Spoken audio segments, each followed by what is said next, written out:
let's welcome Jose Moran.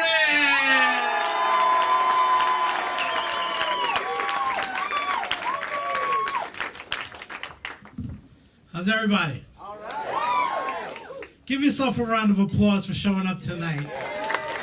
Showing up on the night of Snowmageddon 2012. It's gonna snow a whole centimeter. What are we gonna do? I'm from New York. We don't take that shit.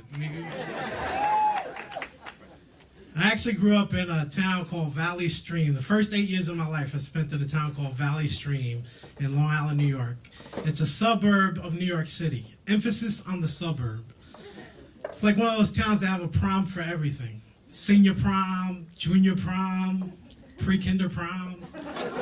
Little kids running around with construction paper corsages. I don't know. The prom business is booming. Let's just say that.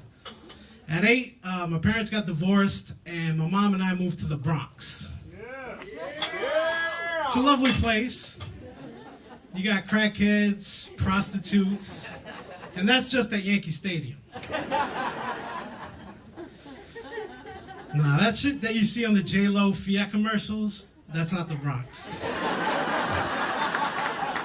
How's that song go? I'm alive. Yeah, you're alive because you left the Bronx, bitch.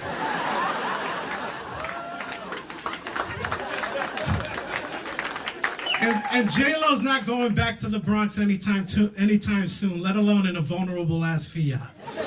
If she's going back to the Bronx, she's rolling in an armored motorcade with an entourage of mercenaries. That's what I'm saying.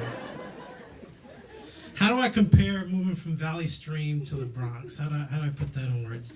It's like a fucked up episode of The Jeffersons. Oh, well, we're moving on down to shit town, to a roach-infested apartment in the slum.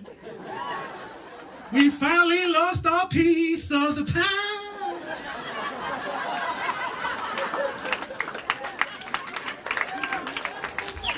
Moving to the Bronx was basically like I went from being the only ethnic kid in about a 15-mile radius to being the only white guy in the world. Growing up in Valley Stream had stripped me of the inherent street cred that I had being Puerto Rican. The schools were rough too. We didn't have field trips like you had in Valley Stream. We didn't go to the planetarium and museums. No, in the Bronx we went to Scared Straight and the morgue. You know, in the planetarium you see like spaceships and astronauts and people are telling you, if you put your mind to it, you can be whatever you want to be.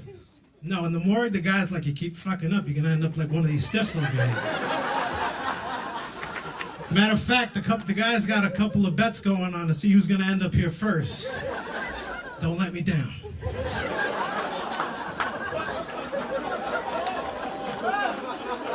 Eventually, I shed my whiteness, and I started to fit in, and I actually started getting in a little trouble, so my mom had to step in and lay down the law.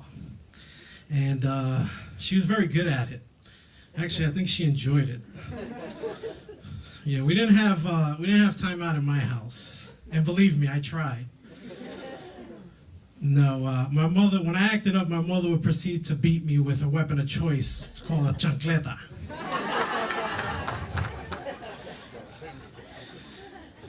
And I proceeded to yell, hey, time out, Ma, time out! And she would run after me with that chancleta. Stop running around like a pussy and take this beating like a man, maricón. She used to run me all over that house, boy. Coño. Had to learn how to bob and weave. Shoot, isotoners, Birkenstocks. If it was easily removable, she'd use it. But I gotta give it to my mother. I love her a lot. She was a single mother raising 5 kids. She did what she had to do to make sure I stayed out of trouble. So give it up to single moms out there, you know, keeping their kids out of trouble. You know, look how I ended up. I had to pay money to tell you all some jokes tonight. Thanks for coming, guys.